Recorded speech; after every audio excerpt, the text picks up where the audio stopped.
and the San Antonio Express News. She's also the co-founder of the Florida Center for Investigative Reporting. And she's also one of the first Latina to be elected to the board of directors for IRE and Florida Society of News Editors. And currently, Nelly is a board member for the National Hispanic Journalists Associations. So, and I just want to thank our sponsor for tonight, the Knight Foundation, as well as the American Press Institute, for allowing us to hold this event, as well as our diversity partners, the Investigative Reporters and Editors Network, the Asian American Journalists Association, and the National Association of Hispanic Journalists. I also want to acknowledge the support that our board have given us, in particular Jim Karen, George Alvarez Carrera, and Aaron Collier, who also joined us tonight. So without further ado, I will hand the panel off to these two incredible journalists. Thank you so much. And thank you, McNelly. Is this working? Are you all hearing? Should I be pushing it? Yes, the button. Ah, yes. I work for a website and a newspaper, not broadcast. That's why this is all happening. Thank you so much, McNelly. It is just an honor to be able to speak to you about investigative journalism, especially diversity in investigative journalism. You are such an important person to look up to in this industry, and I know we all can't wait to hear more about what you have to say. And there are also actually cards on your seat. If you have questions for McNelly, please do fill them out. We'll be talking for about half an hour and have about 20 minutes for audience questions. I think you can probably give it to Jim, who's right over here, if you raise your hand. And so I'll just kick it off. Thank you. Thank you for being here. I mean, I'd love to talk a little bit about your journey in journalism, and also about that journey really feeling like a capital I investigative journalist. I mean, when did you start feeling like this was the part of the industry where you really wanted to make your mark? Is this working? Yeah, it's working. Okay. Bear with me here, people. I'm Puerto Rican and I have an accent, and I am very proud of it. So, it was my second newspaper. I was in Oklahoma, and that's when I produced my first investigative series about some unsolved homicides. And it was just amazing how, my journey led me to that point, and it led me to realize that I needed to learn so much more. And one of the things that I was very, very interested in was data journalism, which I had no skills at the time. But I did this investigative series on unsolved homicides, and this was, it was a horrible time. All these women, had been found dead, and the sheriff wasn't doing much. He didn't really have the means and the expertise to investigate homicides. And he had a horrible track record, and all that was in the data. And so I was encouraged by all the police department, not the sheriff, the police department, to go investigating that. So I spent months going through documents, talking to people, talking to the victims' relatives. And it was just so sad, because a lot of these women, they share a lot of common characteristics. And these are the kind of people that are sort of kind of disposable, nobody cares about. They have, substance abuse problems, they have mental issues, all these things. But these are human beings. And to me was like very important not only to write about them and what the relatives were going to, but the fact that the sheriff really was not equipped to do the job that people are expecting from him. But not only that he didn't even ask for help. He could have gone to the State Bureau of Investigation and asked for help. And I had people from that office complaining about him all the time. And the same thing with the police department. They have people with expertise. They could come and process crime scenes, to do all kinds of different things. So here I am. I am just starting my career. This is my second daily. And I just, started working on this. And, I didn't go to my big editor until I was like, really knew that I had something But I had people in that newsroom that really supported me, and they helped me, and they edited the story. So it was a labor of love. Yeah, and I mean, was that always something that you thought you would be doing, kind of digging, finding the story underneath the story? I mean, when you were a child, what did you want to do? When did you first know that you wanted to get into journalism and you wanted to be investigating things? So I grew up in Puerto Rico reading. Puerto Rico at the time, when I was a child, had 5 dailies. One was in English, 4 in Spanish. So I grew up reading newspapers in my grandmother's lap. And I would practice my reading, you know. But, and then I was introduced to this series that were Spanish series of detectives, and I just sort of kind of became fascinated. It was a series of these kids that would get in trouble and start like investigating all these like, you know, mysteries every summer. And so I got hooked up to that. But then when I was in high school, and the fact that my parents got divorced when I was 12, so we fell into poverty. I was raised by a single mom. So I was exposed to the inequities of life, you know, in the system in Puerto Rico, the injustice, the corruption, at a very, very young age. So I was very well aware. I mean, I had to grow up. I was playing with dolls one day. Next day, I had to grow up to help my siblings because I was the oldest. I am the oldest of 3 girls. So when I was in high school, this huge thing happened in Puerto Rico that led to this the first televised trial, just like kind of OJ. You guys remember when the whole OJ thing? Well, Puerto Rico had this OJ before that. And it was in the 80s. I was in high school, and I became fascinated by this case, which was, you know, these 2 kids, they were basically, you know, executed by the police. They were accused of being terrorists.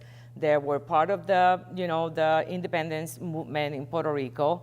And, you know, there was a CI that was involved in that. Apparently, they were accused that they were going to go and, you know, put a bomb in a tower, in a communications tower, on July 25th. I can remember the year of that.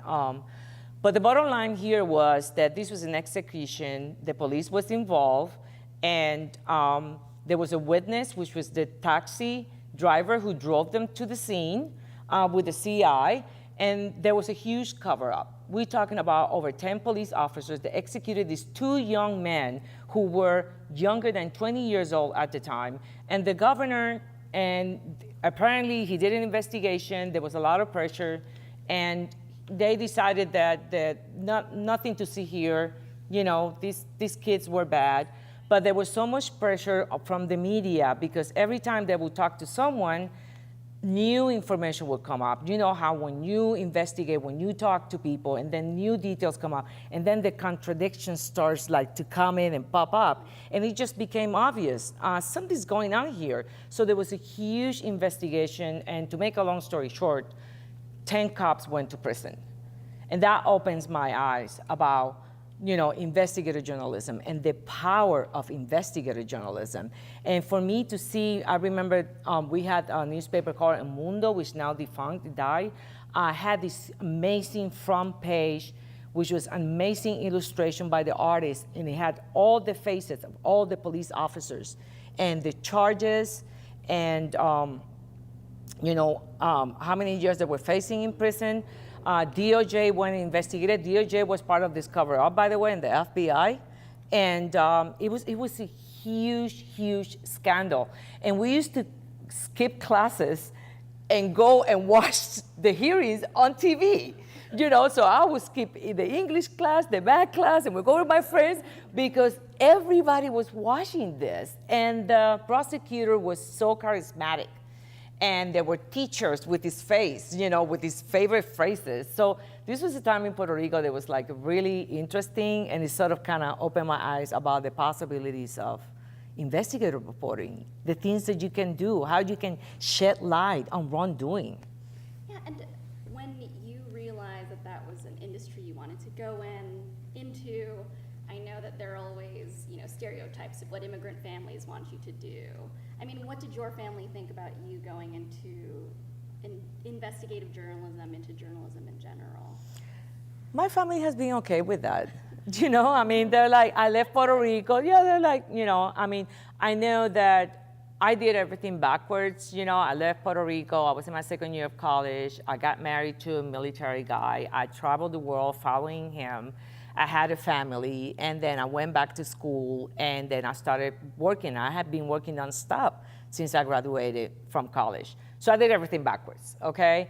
And I would say the good thing about being a military wife and moving around is how much you learn about how to talk to people, because you are dropped into all these different communities, you know, and home is where the Army takes you. And that was my life for a long time, and trying to have a career, that was very difficult.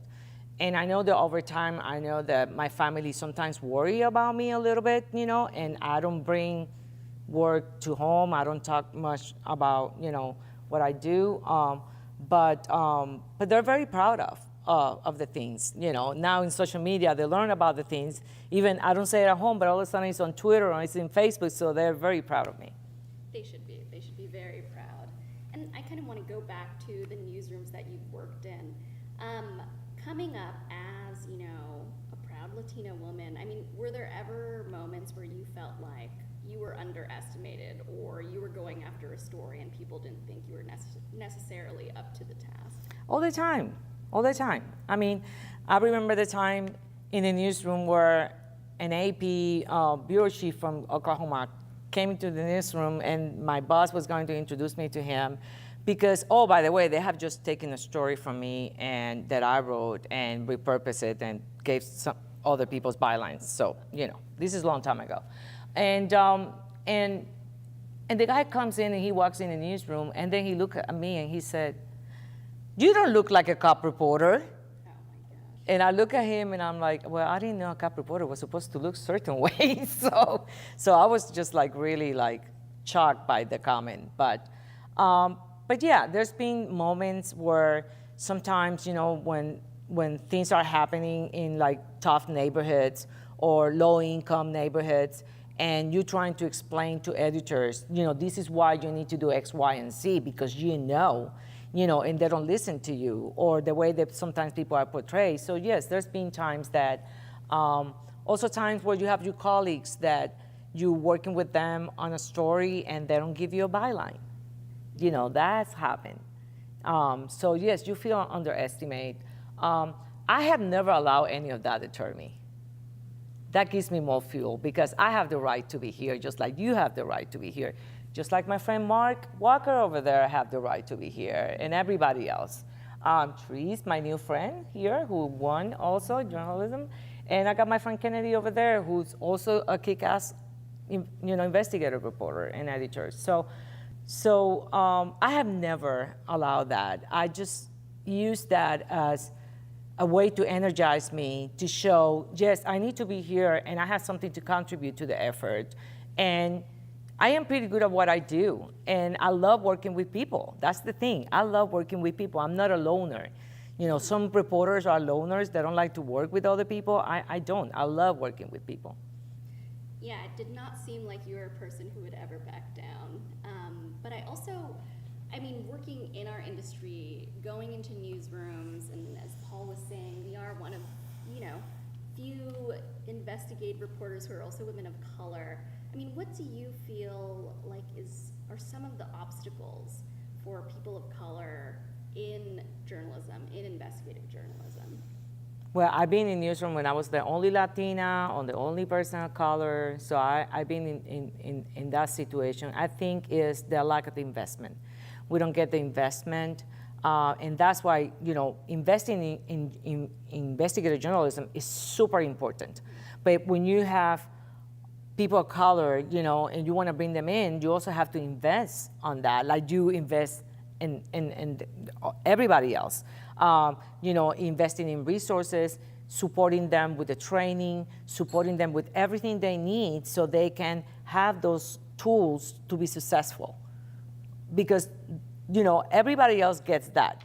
But that has always been a struggle for us that we don't get. And that's exactly what happened to me when I was in Oklahoma, that I was finishing this series and I wanted to learn data journalism so bad. And I knew that paper was not going to send me to training. You know, they didn't do that. So I just happened to be talking to Brian Houston, who I met at Unity 99, of all places, in Seattle. And I said to him, I want to learn this thing, and I want to learn. But my newspaper is not going to help me. And he said, well, why don't you apply for a fellowship? We have fellowship for journalists of color. And so I applied for that. And when I went to that data boot camp, it took me for a week. That changed my career. And, you know, it really opened the doors for so many possibilities. Having that investment in me, you know, so I could learn these tools, and then I could come and do all these stories that I've been doing all these years. And that's why I'm always preaching, you know, to people and journalists of color to, you know, go and get training, you know, supporting organizations that I love, like IRE, so they can do the same. Yeah, that's a great segue. I mean, you have been in the IRE for a long time. You are now on the board for the National Association of Hispanic Journalists. I mean, why do you feel like these organizations are so important? How did they help you, and how are you giving back to them now? They're super important, and I think that having that support, of course, IRE is all about the training, right? And that's something that I care deeply about, because I just feel that you never learn. I'm not done learning. I mean, the day that I know everything, that's the day I'm gonna die. Why do I wanna be around, you know? So there's always something new that you wanna learn. And so I really care a lot about organizations that provide those tools for, you know, reporters to learn and, you know, keep moving and do these amazing stories. And, you know, NAHJ is a vehicle for me to help the Latino community in journalism, right? So to help them in, try to provide training, trying to create that pipeline that we have never had. And that's what we're trying to do. We're trying to create a pipeline by providing the resources, you know, so they can, you know, go out there and, you know, do the stories that they want to do. Yeah, I know I've worked with you on the NAHJ board about the problem of, you know, the homogeneity of basically investigative journalism, getting more people into that pipeline. And I mean, what do you think we all need to do to help get those pipelines to be more diverse? You know, first of all, we need to have the will and the courage to say, okay, we're gonna solve this problem.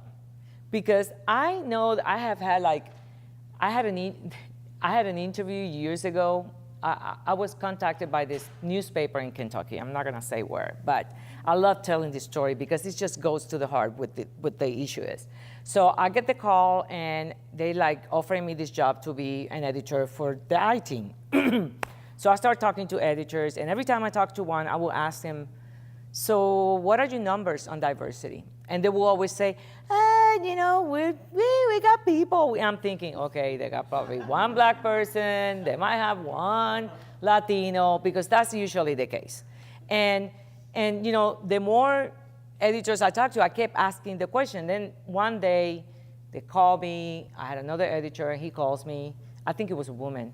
And I asked the question again, and she said, oh yeah, we can do better. And I said, well, why don't you? I mean, wow. If you're working on a project, and you want to win that Pulitzer, you're gonna get the best reporter, you're gonna get the best graphic artist, you're gonna do the best page, the best photos. So why don't you do the same? She hung up on me. Oh, wow. I never got a call back. I knew that was gonna happen, but I didn't care. I just wanted to make the point. Just wanted to make the point that there's not a will and the courage because this is a solvable problem. It is a solvable problem. You know, we just have to have the will and the courage to do it, period. And then when you bring the people in, because the story's not over, you know, you can bring all the people of color in the newsroom, but if you don't give them the support they need, and you don't give them the tools, and you don't create a newsroom where people feel welcome, they're not gonna last. And we've seen that across the board. We have these cycles. I've been doing this for over 25 years.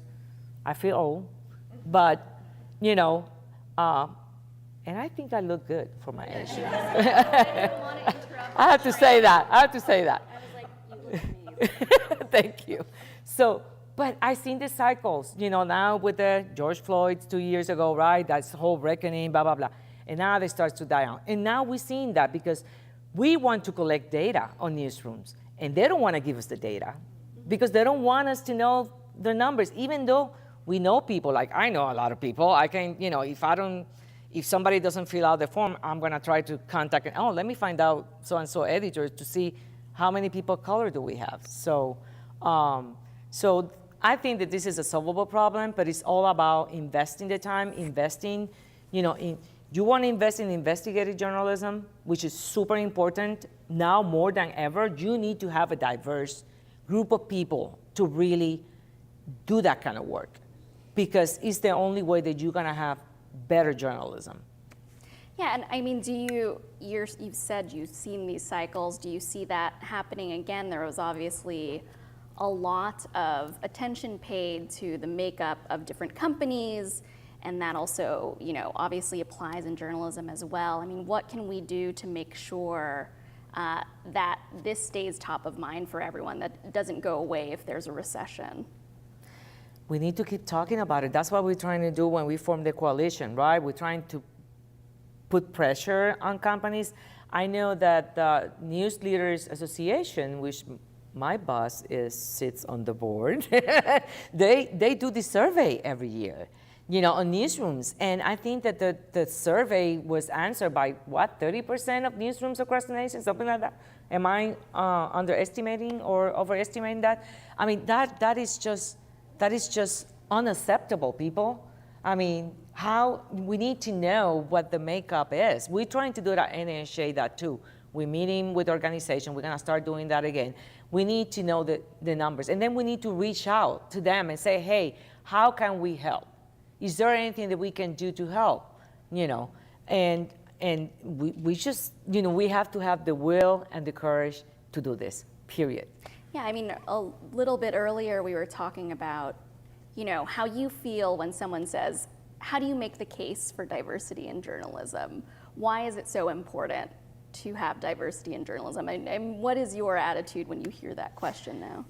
Yeah, I was talking about Ron Nixon, who's a good friend of mine, and we're pretty fed up talking about diversity in journalism. Because if you don't understand by now that we need diversity in newsrooms, it's like, that ship has sailed a long time ago. I mean, this country is changing every day, and we need to get on that bus. And now it's like, yes, we need to make it happen, but we also need to realize that, like I said, that's not the end of the story. That there's so much work that needs to be done, because you need to support the people that you have in your newsroom. That's something that we at Public Integrity are super committed and have been working. We have an amazing team of people who are so committed to help everybody in that newsroom to be successful. I never had an editor all these years that have or a manager who had come to me and said to me, what do you want to do, McNelly? What do you want to do 5 years from now? What can I do to help you? Those are the kind of things that we are doing at Public Integrity that I think that is amazing. And I think that all newsrooms should replicate of how we have, people like Jen, reaching out to you, okay, what do you need? How can I help? Trying to get training for this reporter or mentoring for another reporter. I mean, we are constantly doing this because we know, because we've been there on the front lines, we know how lonely it is to be in newsrooms where you don't get the support you need. And if you don't get the support you need, you're not gonna be able to move as fast as the other ones, because there's always favoritism, there's all these things going on. It's human, we're all human people, right? And it's normal, but doesn't make it right, but that's just the way it is. It's a very competitive industry. Everybody wants to be a star. Not everybody gets to be a star, right? So, does that answer your question? Yeah, I mean, the Center for Public Integrity, I think, stands out for being an investigative newsroom that is, I believe, majority people of color right now. Yes. All the CPI people are nodding very vigorously. And your team, I think you were saying it's an all-Latino team? It's an all-Latino team, and I never planned this. Yeah, I mean, It was what was not, that like growing that team? It was just insane the way it happened. And this is happens when you are looking for people with certain skills. And I'm telling you, I reached out because my dream newsroom has everything. My dream newsroom has everything. And I was trying to look for that, you know, and I reached out to people in your group. I reach out to Native Americans. Oh my God, I reach out to people because that's my dream, you know? And sometimes that happens. Sometimes people get intimidated. You talk to them and they feel like you're reaching out to them and they don't know you that well. You need to build relationships with people, which I am doing right now because, you know, even though we hire all these people, I'm just keeping, you know, an eye on. And I'm middle management, and the long run is like, okay, I just need to watch out for this person because I know it's gonna be great. In a couple of years, maybe we have an opening, we can bring them in. So, so it just happened by pure coincidence that we end up with all these Latinos in my team, and it was not planned. And I just really didn't realize until one of them, who's been the longer, Alexia, she tweeted this, I cannot believe this, you know, and she was like really celebrating that. And I was like, right. Yeah, I mean, that's a huge rarity. Yeah. The way that having an all-white investigative reporting team would not, it should be, you know, something that is not very common, but is in a lot of newsrooms. But what do you think having that kind of diversity added to your team? Like, what are some stories that you felt like they were able to see because they had experiences that were different from other people's? Well, I'll tell you what, if you grew up in Juarez, okay? Which I did not, yes. And I live in El Paso, I know Juarez. I have people that I know, reporters, killing Juarez. And I'm not from Mexico, but you know, I know my way around. If you grew up in Juarez and you came to this country and, you know, there are one thing or two you know about immigration, okay? So that's one reporter. You know, there's all these other things, you know, if you're in a big city and, you know, you don't come from people with money, you know one or thing or two about inequality and about what it's like to be, you know, low income, struggling, and, you know, being with a single mom, you know, raised by a single mom. So they bring a lot of different things that they see that other people don't see. Why? Because they bring that journey with them. You know, just the same way that I bring my journey about growing up poor in Puerto Rico and seeing all these things that I had to stop people in the newsroom that would make very insensitive comment about poor people and making all this stereotyping, you know, because they don't know what that is like. And they're assuming things. And we are not in the business of assuming. Journalism is about covering what's happening. And if you don't know the answer, you ask questions. You know, you ask the question. You know, maybe you don't want to offend people, but don't assume. You know, then, you know, acting dumb is a good thing. It has helped me, you know? I mean, acting dumb is the best. You know, you say, forgive me, I don't know about this. Can you explain this thing to me? You know, that's what we're here to do, is to write about the world, write about human beings. You know, nobody's perfect. We're not perfect, so. And you were talking about bringing your whole self into work, and I know that you went back to Puerto Rico to report. What was that experience like, kind of going back to your home and being able to bring those experiences to your own journalism? That was after Hurricane Maria. Yeah, I did that basically out of, we Puerto Ricans, we love our island, you know, we're very passionate about that, and when Hurricane Maria happened, I just happened to be like taking some time off at the time. And I was supposed to take a year off, and it didn't happen, you know, because of the hurricane came in. And, you know, going back there, I got a fellowship, and going back there, not only seeing the devastation, but being able to give something back to Puerto Rico. I never worked in Puerto Rico. I've collaborated with some friends there, helped them on investigations in the past, but I have never really worked there. And, you know, I left a long time ago, and I just felt a sense of responsibility that I had to go back there and work on some stories of impact, which it happened. And that was my way of giving back to my country, to my island. And you know, I will never change that. I mean, it was, in a way, it was devastating because I was talking to a lot of people that had lost loved ones for a long time, and then I came across this other story that had a huge impact that your newspaper wrote about, because the Civil Rights Commission came in and investigated, and that's when they found out that FEMA were not doing their jobs. And that was one of the stories that I wrote about, these community health centers that never got any help from FEMA. And they saved a lot of lives. They gave a lot of medication. They treated people, you know, after the hurricane. And some of them, their buildings were completely obliterated by the hurricane. So imagine that, all the lives that were saved that you cannot account for, because there's no way.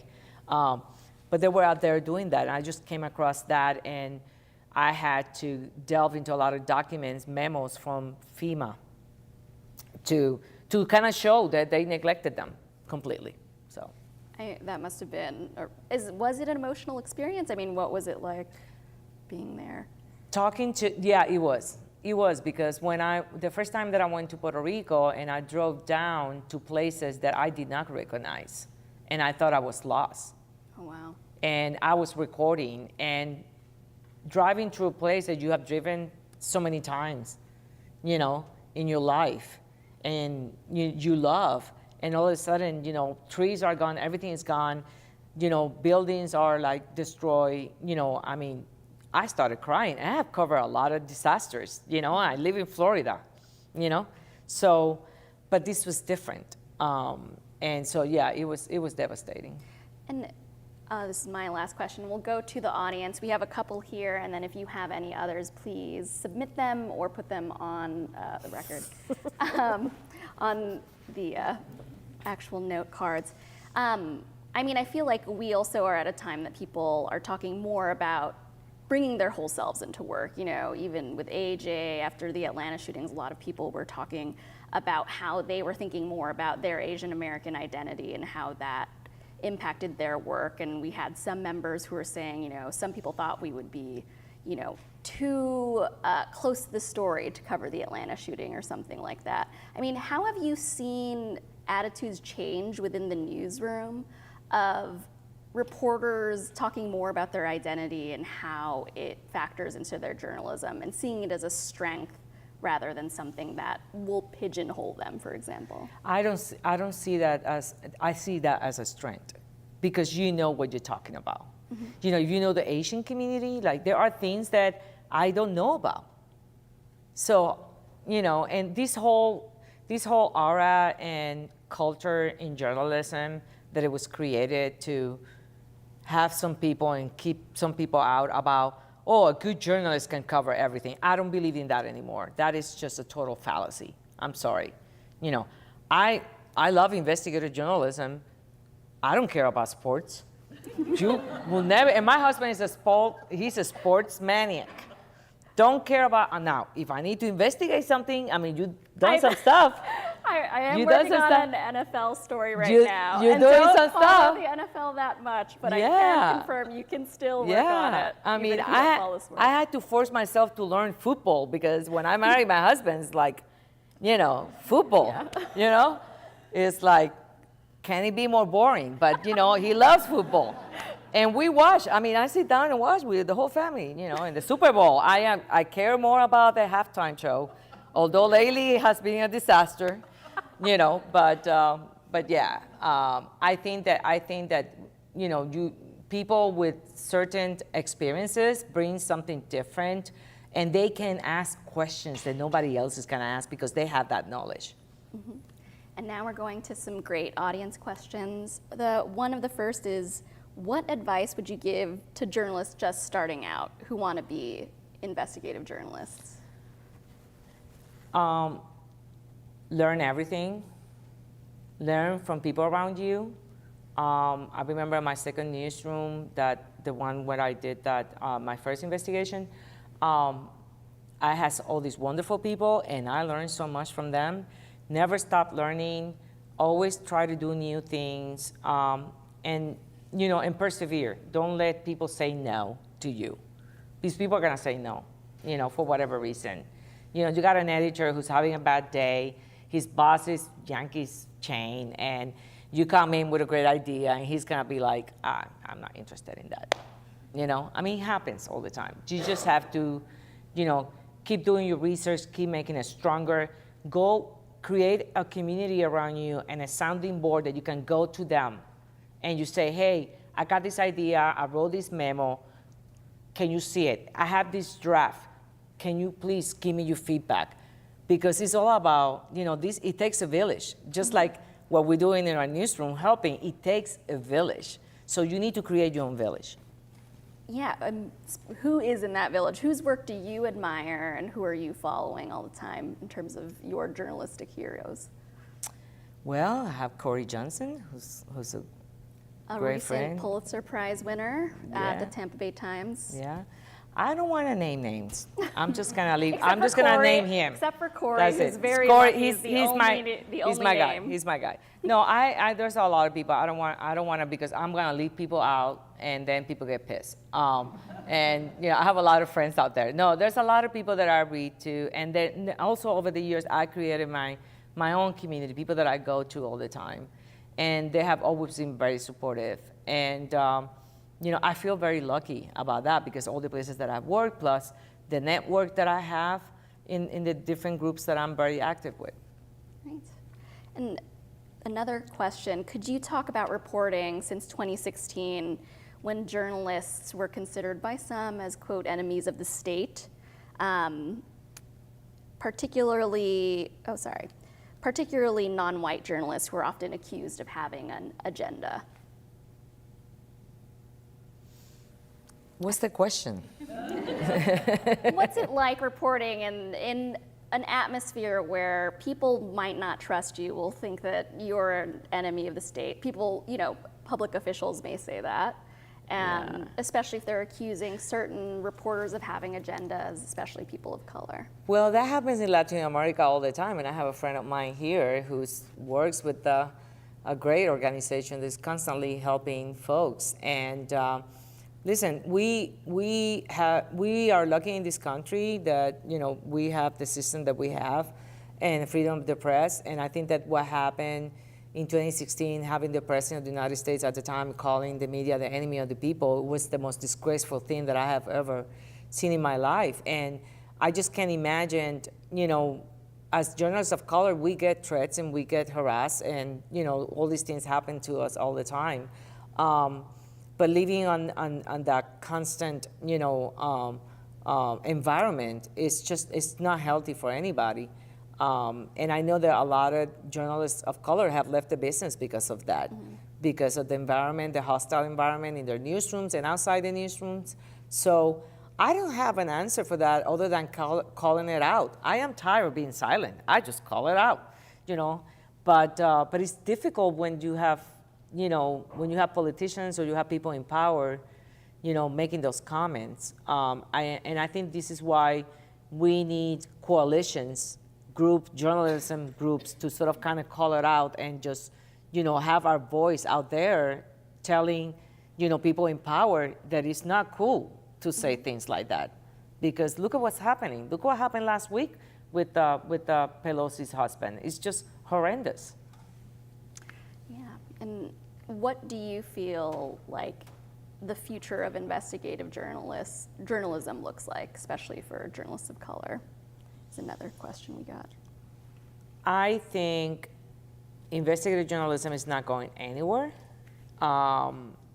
and there's a lot to investigate out there. It's a universe, and we are seeing more and more journalists of color doing the work. I just mentioned my friend Corey Johnson. So, and there's other folks. There's you, and the people at the Center for Public Integrity, and they're getting these opportunities to do work because they're smart. They want to do this kind of job, and we are trying to give them all the support they need. I see myself as a conductor and helping everybody in the newsroom that I can help with anything, because I want them to be successful. I want them to produce investigative journalism.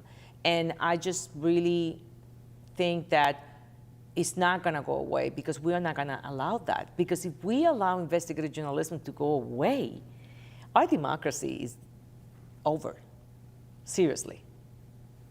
That's the way I see it. Then I'm going to have to leave the country. We don't want that.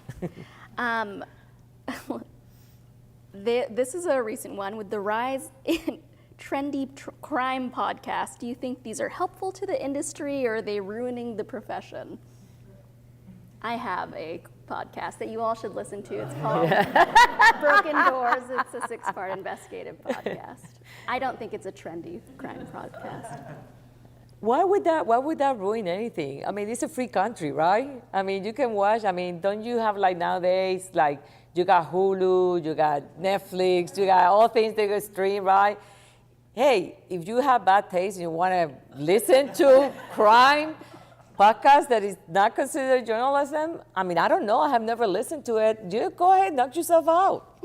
I mean, it's a free country. I'm a big fan of podcasts. podcasts. I'm gonna encourage all of you to listen to her podcast on the sheriff gangbangers over there in LA. Now that's gonna be interesting. I'm gonna listen to that. Thank you. And another person asked, does diversity consist only of different ethnicities? What do you think about different ages and other kinds of diversity? You see, diversity to me is everything. Again, one of the things that I encounter in newsrooms is the fact that because a lot of journalists come from middle class, high class families, that's why the misunderstandings about low income. So for the longest time, I wouldn't tell people a lot about my background, that, I was raised by a single mom, that I grew up poor, and because people never saw that as an asset, but it is an asset. And I just think diversity is everything. We're not talking, it's not limited to race, okay? It's walk of life, is, maybe you're an expert in religion, is, transgender, it's everything, because that's what our country is. We have everything. I was walking in New York yesterday, in Manhattan, and I just fascinated by all the different languages that I was listening to. Some of them I could recognize, some of them I had no idea who was talking, but it was beautiful. It's like you're walking down, it's like, this is just beautiful. All these different people from all these walk of lives. That's what diversity is. Yeah, and another person asked about how you are known for mentoring. So can you talk a little bit about the importance of seeking out students and young reporters that you see potential in, and how you prioritize making time for them with everything you have going on? Yeah, I get approached a lot on Twitter. I don't know what's gonna happen now, if I'm gonna stay in Twitter or I'm gonna leave. But I get approached a lot on Twitter, and during the pandemic, a lot of people were like, seeking out to talk to folks. I've been mentoring journalists for a long time. I mean, I had really good mentors in my career, but I also didn't have any mentors when I got started. I didn't have anybody to talk to. So I just feel that we all need that. We all need a sounding board. So I try to make time for people. Sometimes what they need, is something silly. Like I had some young man approaching me on Twitter. He's an NHA member, and he needed somebody to look at a cover letter that he wrote. So I said, send it to me. And I was going on vacation. And so I took a look and I edited and I said, this is what you need to do. I said to him first, send me your resume. I look at the resume. I said, this is what you need to do. If you want to send it back to me, I'm going on vacation. After I get back, So sometimes people want to talk, and if I'm walking, in the afternoon, I say, hey, I'm going to be walking. So it's just different things. And I take that personal. I try to make time, out of my work when people need me for something, and it's usually things like that, and they don't forget. You don't forget. I mean, I had people helping me out like that over the years. So everyone send your cover letter to Nelly Torres. She will read it. I actually, that makes me think of another question. What are ways to get the attention of journalists that you really care about? I mean, sometimes they might reach out and say something very open-ended. I mean, what has worked for you, for the people that you've mentored and really, mentees that you really care about? How did they really like endear themselves to you and get your attention? Listen, if they done an amazing story, I'm gonna be the first one, promoting them online and talking about them. Sometimes it's we have in this business the 6 degrees of separation. Like, I had this mentee for a long time, and she's been interviewing with this company. And she has gone through a couple interviews, so she texted me yesterday, and she said, I interviewed with this I-team producer, and then the station manager, and I'm like, where is that at? In Tampa? And I'm like, I know that person. It was this person, and she's like, that one. So I just came and texted, this person that I know, and say, hey, you talking to this person? She's good. She's looking to move on. So it's a 6 degree separation, and if you help someone, you are helping to build that pipeline that we always talking about. That's a really great point. Unless there are other questions, does anybody have any last minute ones? No. I think Kelly has a question over there. One last question.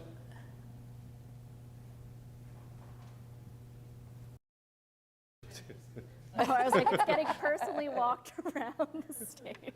Yes, Kelly, I love your dress for your wedding. It was gorgeous. Why don't you? Oh, I Why can't. don't you I was read like, it, she'll because read I'm not her gonna read the own. question. Yes, it's very loopy, but I think I'm getting it. We're hiring, she is having a hell of a time finding reporters with investigative experience willing to start with a small startup. Do you know anyone? I can try and find out people for you. Yes, I will, promote the ad everywhere. And where is she from? What outlet is she from? The Warhorse. The Warhorse, it's a military. It's a military, it's a outlet. long form. And it's a nonprofit, and I'm looking forward working with them at some point.